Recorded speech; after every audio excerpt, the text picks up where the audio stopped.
नमस्कार, मैं Shimla Sharma TGT Hindi teacher from saint Joseph public school. आज हमारा टॉपिक है लिंग, जेंडर। लिंग का अर्थ किसे कहते हैं? लिंग ऐसे शब्द जो स्त्री पुरुष की पहचान करवाते हैं, यानी स्त्री पुरुष होने का जो चिन्ह होता है, जो प्रमाण देते हैं, उसे कहते हैं लिंग। ओके, इसी आधार पर लिंग की परिभाषा यानी उसकी डेफिनेशन क्या होती है? देखो, संज्ञा के जिस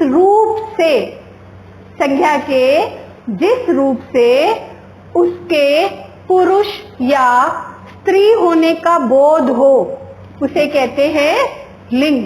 यानी स्त्री और पुरुष होने की पहचान करवाने वाले संज्ञा शब्दों को लिंग कहते हैं। ओके, लिंग के दो भेद होते हैं, पुल्लिंग और स्त्रीलिंग। पुल्लिंग जैसा कि इनके नाम से ही पता चल रहा है, इतना टिपिकल नहीं है कि पुल्लिंग यानी कि पुरुष, स्त्रीलिंग यानी कि स्त्री जाति। ओके, तो पुल्लिंग पुरुष जाति का बोध करवाने वाले शब्दों को पुल्लिंग कहते हैं। पुरुष जाति का बोध करवाने वाले शब्दों को पुल्लिंग कहते हैं, जैसे लेखक, मोर, राजा, कवि। ठीक है, इसी प्रकार के ढेरों सारे शब्द होते हैं। उसी प्रकार से स्त्रीलिंग किसे कहेंगे? स्त्री जाति का बोध करवाने वाले शब्दों को स्त्रीलिंग कहते हैं। फॉर एग्जाम्पल, जैसे लेखिका, मोरनी, रानी आदि। यहां तक शायद समझ आ गया होगा कि लिंग का अर्थ क्या होता है, लिंग की परिभाषा क्या होती है, कि स्त्री या पुरुष जाति का बोध करवाने वाले शब्दों को हम लिंग कहते हैं। लिंग के दो भेद है, पुरुष जाति का ज्ञान करवाने वाले शब्द पुल्लिंग कहलाते हैं और स्त्री जाति का बोध करवाने वाले शब्द स्त्रीलिंग कहलाते हैं। नेक्स्ट है हमारा कि पुल्लिंग की पहचान हम कैसे करेंगे? लिंग की पहचान कैसे कर सकते हैं? तो कुछ शब्द ऐसे होते हैं जो हमेशा पुल्लिंग या स्त्रीलिंग ही होते हैं, यानी कुछ शब्द ऐसे रहते हैं कि हम उनको बदल नहीं पाते, वो एक ही हालत में, एक ही सिचुएशन में रहते हैं, तो यानी कि जो हमेशा पुल्लिंग या स्त्रीलिंग ही होते हैं। तो अब हम क्या करेंगे? ऐसे शब्दों को हम क्या कहेंगे? ऐसे शब्दों को हम कहेंगे नित्य पुल्लिंग और नित्य स्त्रीलिंग, यानी हमेशा पुल्लिंग रहने वाले शब्द और हमेशा स्त्रीलिंग रहने वाले शब्द। तो नित्य पुल्लिंग किसे कहेंगे? कि जो शब्द सदैव पुल्लिंग में ही प्रयुक्त होते हैं, उन्हें नित्य पुल्लिंग कहते हैं। फॉर एग्जाम्पल, जैसे कौवा, खरगोश, कछुआ। ठीक है, इस प्रकार के चीता, बहुत सारे वर्ड्स है जो ये हमेशा पुल्लिंग में ही प्रयोग होते हैं, यानी ये शब्द हमेशा पुल्लिंग ही रहते हैं। ठीक उसी प्रकार से जैसे नित्य स्त्रीलिंग, हमेशा स्त्रीलिंग में प्रयोग होने वाले शब्द, उसमें है कि जो शब्द सदैव स्त्रीलिंग में ही प्रयुक्त होते हैं, उन्हें नित्य स्त्रीलिंग कहते हैं। फॉर एग्जाम्पल, जैसे मछली, तितली, कोयल, मैना, गिलहरी, मक्खी आदि। इस प्रकार के शब्द जो होते हैं वो हमेशा स्त्रीलिंग में ही प्रयोग में लिए जाते हैं। अब आप सोच रहे होंगे कि इनके भी तो पुल्लिंग रूप होते हैं या इनका भी स्त्रीलिंग रूप होता है, तो उसे हम कैसे चेंज करेंगे? ठीक है बेटा, तो कुछ शब्द, अगर कुछ शब्द ऐसे होते हैं, अगर इन शब्दों को या कुछ और भी शब्द ऐसे होते हैं जिनको अगर हमें उनका लिंग परिवर्तन करना होता है, तो हम क्या करेंगे बेटा? उन शब्दों के आगे नर या मादा जोड़ा जाता है। समझ आई बात?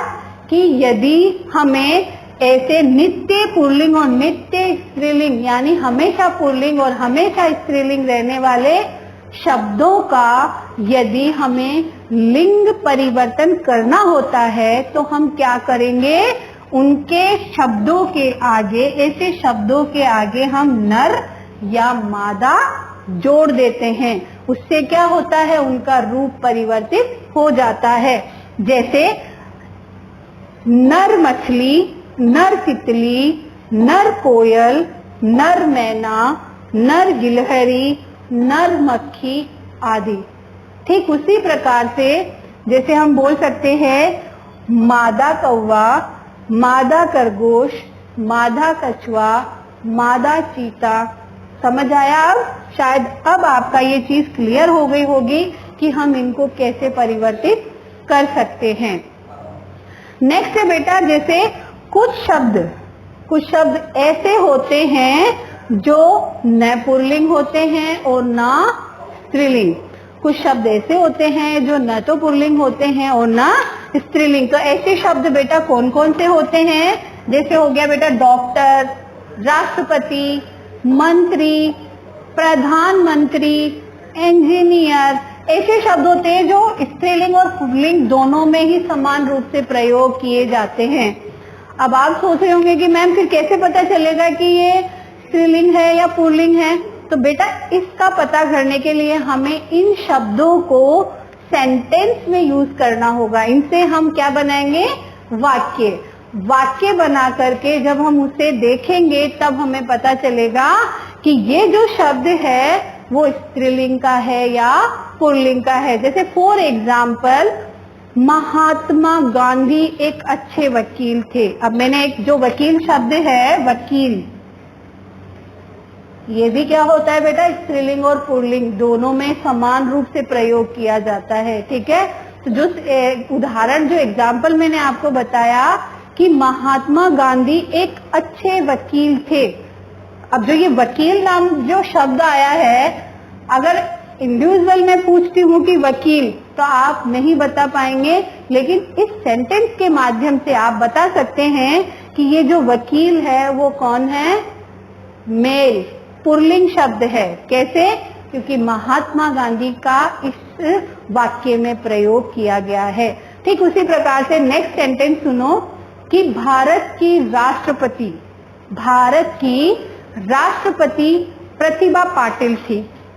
भारत की राष्ट्रपति प्रतिभा पाटिल थी। अब ये जो राष्ट्रपति नामक जो शब्द है, ये क्या हो रहा है, स्त्रीलिंग और पुल्लिंग दोनों में समान रूप से प्रयोग किया जा रहा है। और यदि इंडिविजुअली राष्ट्रपति के लिए पूछा जाए तो कंफ्यूज हो जाएंगे, लेकिन यदि हम इसको सेंटेंस में प्रयोग करके बोलते हैं या लिखते हैं तो हम आसानी से बता सकते हैं कि यहाँ पर जो राष्ट्रपति शब्द प्रयोग में लिया गया है वो स्त्रीलिंग है या पुल्लिंग है।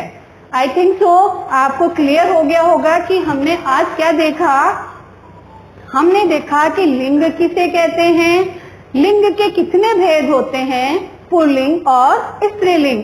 पुल्लिंग किसे कहेंगे कि पुरुष जाति का ज्ञान कराने वाले शब्द, और स्त्रीलिंग किसे कहेंगे, स्त्री जाति का बोध कराने वाले शब्द। नेक्स्ट है कि लिंग की पहचान, यानी कि बेटा कुछ शब्द ऐसे होते हैं जो हमेशा पुल्लिंग और हमेशा स्त्रीलिंग में प्रयोग किए जाते हैं। अब क्या करेंगे, हम इनको परिवर्तित करने के लिए नर या मादा नामक शब्द इनके आगे जोड़ते हैं।